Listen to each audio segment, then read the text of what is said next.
Buenos días.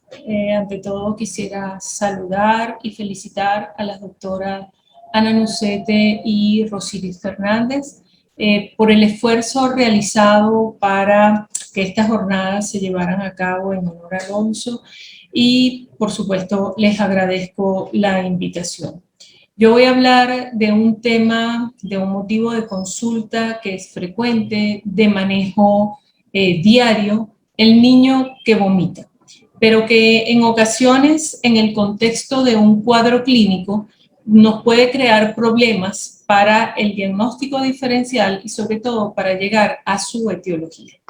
Para que esto se vea un poco mejor, yo voy a eliminar el video y voy a mantener solamente la pantalla.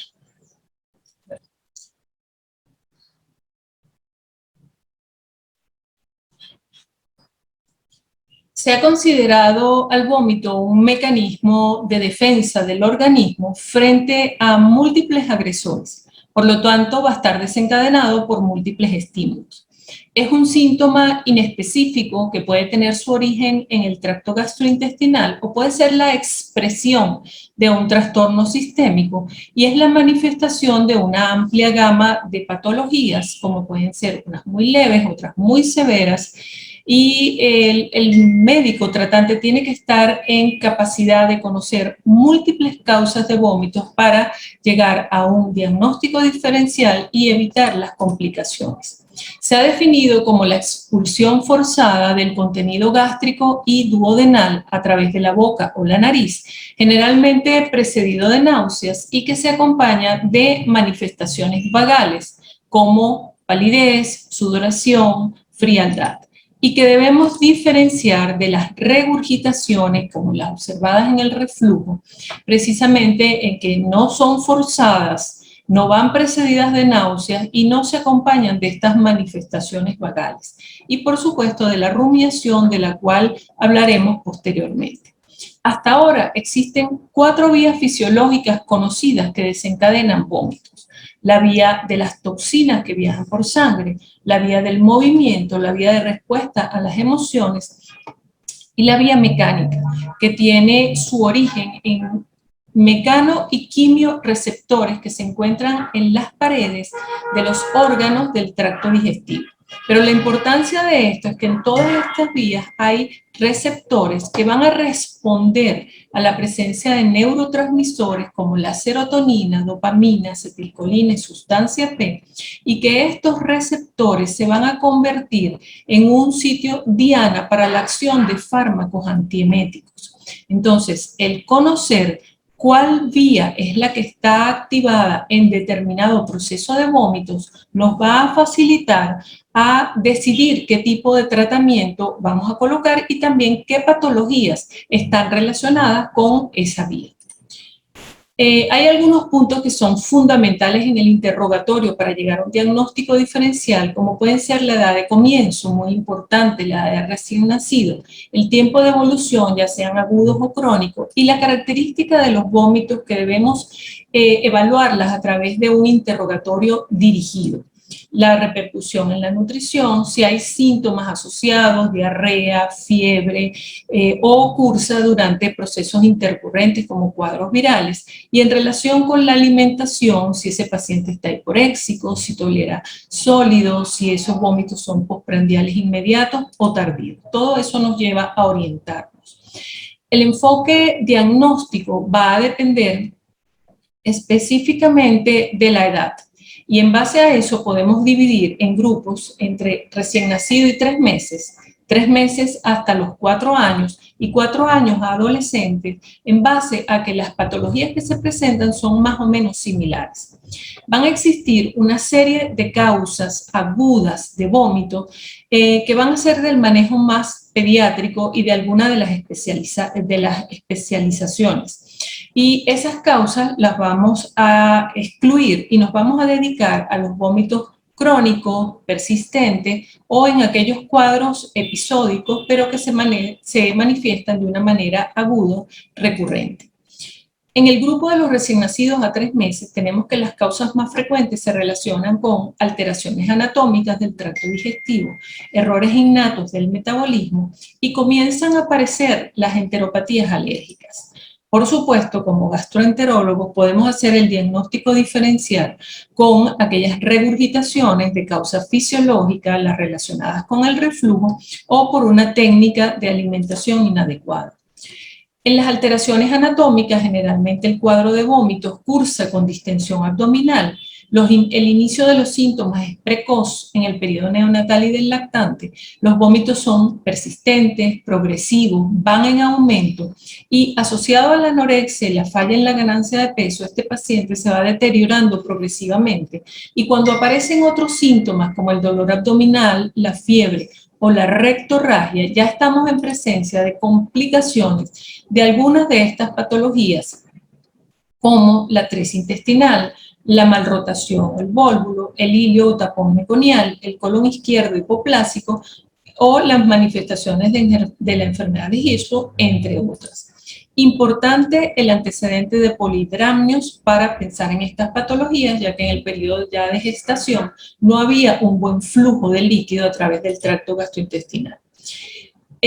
La presencia del vómito bilioso en un recién nacido siempre va a ser patológico y debemos excluir una alteración anatómica, como ocurre en las atresias intestinales, que son una causa frecuente y se manifiestan en el periodo neonatal inmediato. Entre ellas, la atresia duodenal ocupa casi el 50% de todas las atresias, con su imagen característica de doble burbuja, y tenemos que estar muy pendientes de las anomalías cromosómicas porque son mucho más frecuentes en esos casos.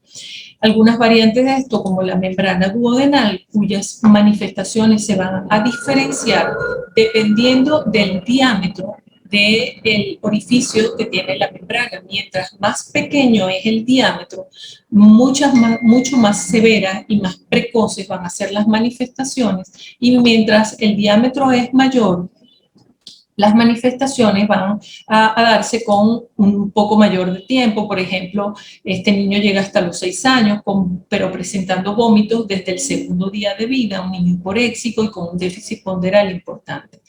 La más frecuente de estas manifestaciones es la estenosis hipertrófica del píloro, con sus síntomas ya conocidos, iniciando en la segunda o tercera semana de vida, vómitos en proyectil abundante, no bilioso, un paciente que generalmente tiene mucha hambre, pero se desnutre progresivamente.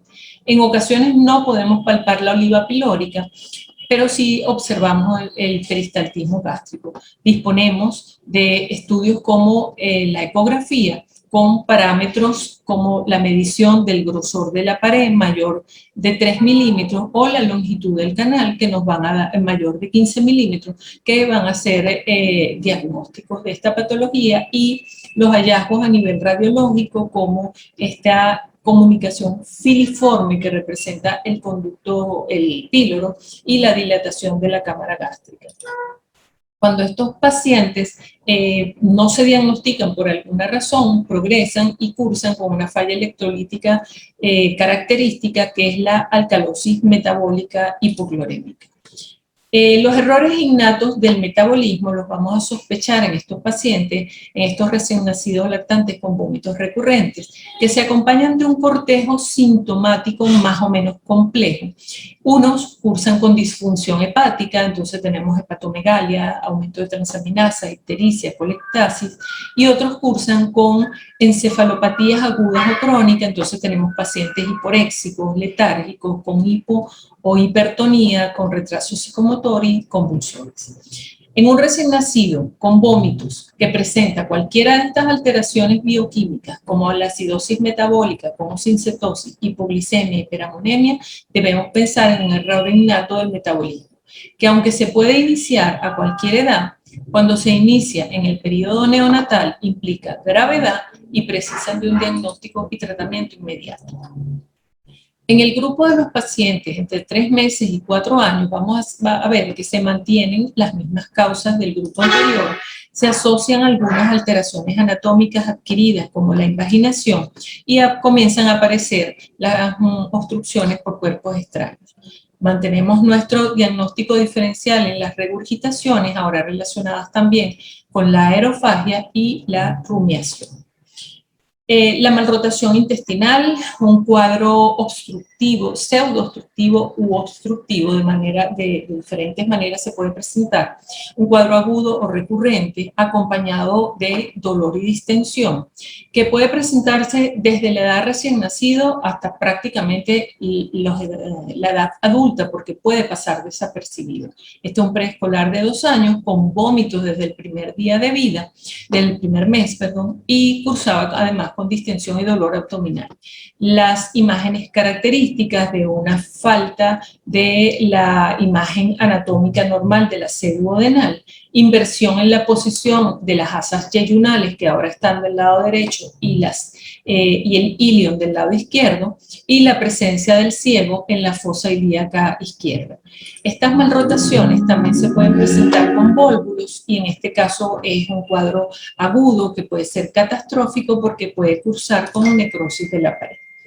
La invaginación intestinal es la causa más frecuente de obstrucción entre la edad de 3 meses y 3 a 4 años. Se caracteriza por un inicio brusco, con dolor abdominal y periodos de llanto intermitente con periodos de calma y vómitos. Pero en ocasiones puede comenzar como un cuadro de vómitos progresivo, intolerancia oral y unas manifestaciones dadas por palidez, hipotonía, decaimiento, hiporreactividad, y poco se observa estas características de la intermitencia. Ese fue el caso de este paciente, que pasa más o menos unas 48 horas con esta clínica y posteriormente es que comienza a presentar distensión abdominal. En ese momento se realiza una radiografía donde se observan la imagen de niveles, se observa esta imagen de heces retenida a este nivel. La ecografía no reportó la imagen típica de la invaginación intestinal, pero sí esta asa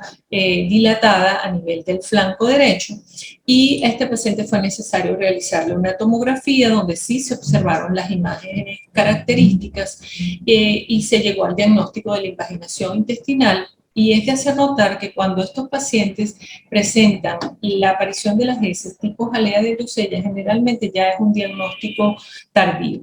La auscultación es importante, el peristaltismo de lucha o ausencia de ruidos nos puede orientar. Este paciente tenía hiperperistaltismo del lado derecho con una ausencia total de ruidos del lado izquierdo.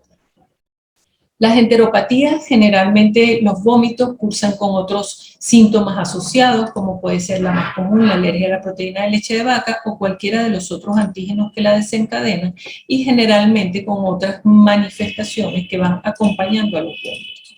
Importante en la enfermedad celíaca que los vómitos pueden presentarse en un 15% asociados a estos otros síntomas de mala absorción, pero que en un porcentaje de un 1 a un 3% los vómitos pueden presentarse como síntomas aislados.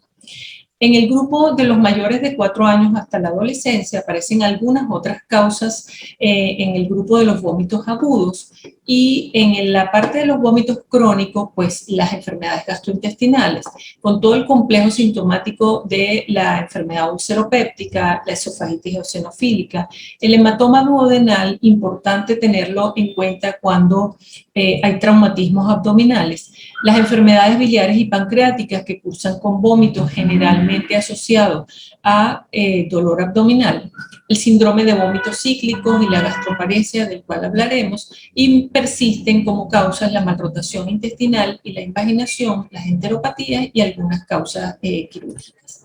Se mantienen las regurgitaciones por reflujo gastroesofágico, aerofagia y rumiación como causas que hay que descartar, y de los adolescentes hablaremos un poco más adelante.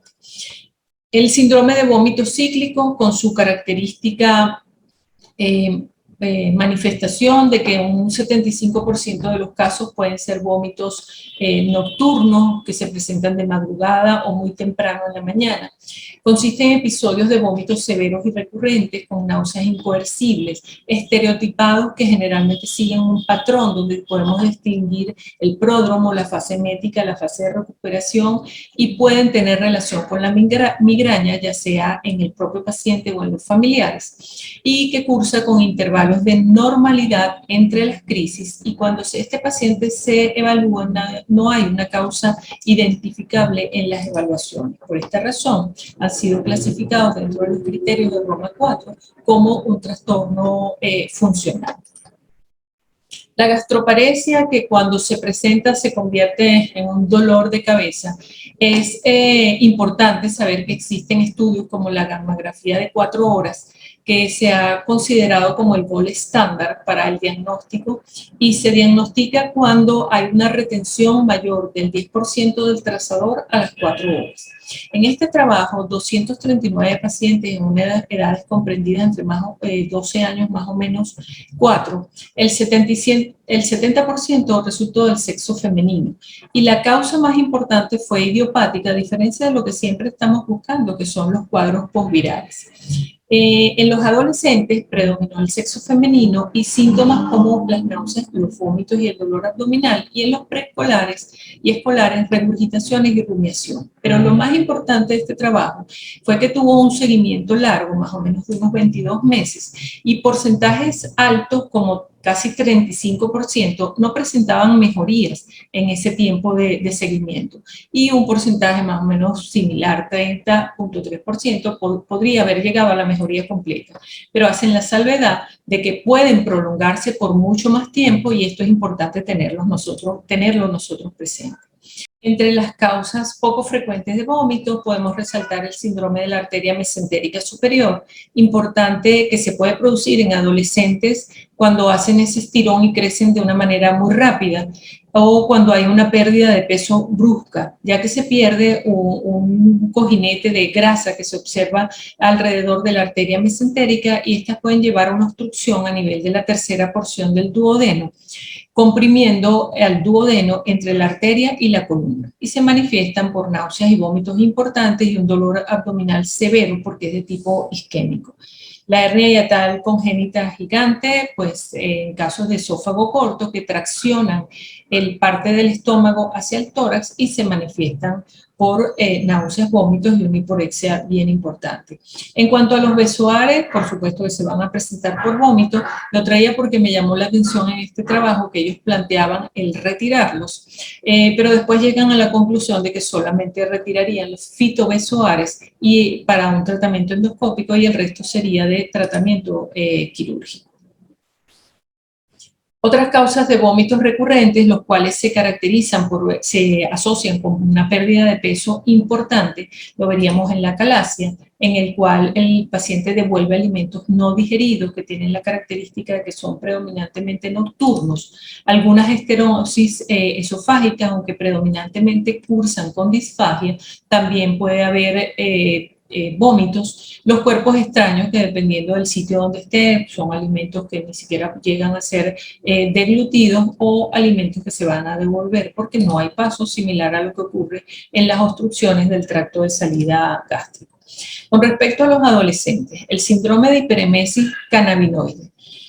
Recientemente reconocido, vómitos episódicos y severos que se manifiestan de una manera cíclica relacionada cuando el paciente ingiere la droga, que pueden durar de 2 a 4 días, se acompañan de dolores abdominales tipo cólicos de fuerte intensidad que ameritan los baños con agua caliente para poder desaparecer el dolor y que los pacientes a veces toman baños hasta 3 y 5 veces al día para tratar de calmarlo. No suele responder a los antieméticos habituales, requieren de la abstinencia para mejorarse. No se conoce todavía la fisiopatología, pero se cree que está relacionada con la motilidad y es un diagnóstico que va en aumento en la adolescencia. También los trastornos del comportamiento alimentario, donde los vómitos son autoinducidos y hay que tenerlos pendientes porque puede ser el inicio de una bulimia nerviosa o una anorexia. La rumiación, otro dolor de cabeza que puede aparecer en cualquier edad, en la cual el paciente hace una regurgitación que es autoinducida y llega a remasticar o en ocasiones expulsa, otras veces se lo traga. Son predominantemente postprandiales inmediatos, no van precedidos de arcadas, no ocurren durante el sueño y también han sido clasificados dentro de los trastornos funcionales. Ya concluyendo, las señales de alerta en el niño vomitador, vómitos en el recién nacido, bilioso, con presencia de sangre, vómitos con presión que se producen durante el sueño, que despiertan al niño, o cuando hay ruido, ausencia de ruidos intestinales. Nosotros como gastroenterólogos, por supuesto, cuando los vómitos persistentes se acompañan de cualquiera de estos síntomas, tenemos que ponerle mucha atención porque se trata de enfermedades importantes. El abordaje diagnóstico, por supuesto, la historia clínica con un interrogatorio que debe ser dirigido. La mayoría de los exámenes de laboratorio básicos no nos van a hablar de etiología, sino más bien de la consecuencia que tienen esos vómitos en el paciente, pero sí hay exámenes específicos como las pruebas enzimáticas que realizamos para el diagnóstico de los errores innatos del metabolismo y otra serie de estudios como radiológicos, endoscópicos, ecosonograma abdominal, tomografía, CPR y ultrasonido, que nos vamos a orientar en cuál podría ser la etiología de estos vómitos. Dos palabras con respecto al tratamiento. Hay múltiples revisiones recientes en las cuales pues cada vez se van como que eliminando la mayoría de los antieméticos conocidos y llegan a aparecer otros, y muy importante que se haga hincapié en cuáles son los efectos colaterales de esos medicamentos. Tener presente que que está actualmente en boga estas clasificaciones relacionadas con la vía fisiológica por la cual se están produciendo los vómitos y que nos llevan a pensar que cuando un paciente con vómitos no nos responde adecuadamente, podemos pensar en los receptores y ver qué tipo de medicamentos se pudiesen utilizar dependiendo de la vía que esté activada en ese paciente. Bueno, muchísimas gracias por su atención y luego contestaremos las preguntas. Gracias.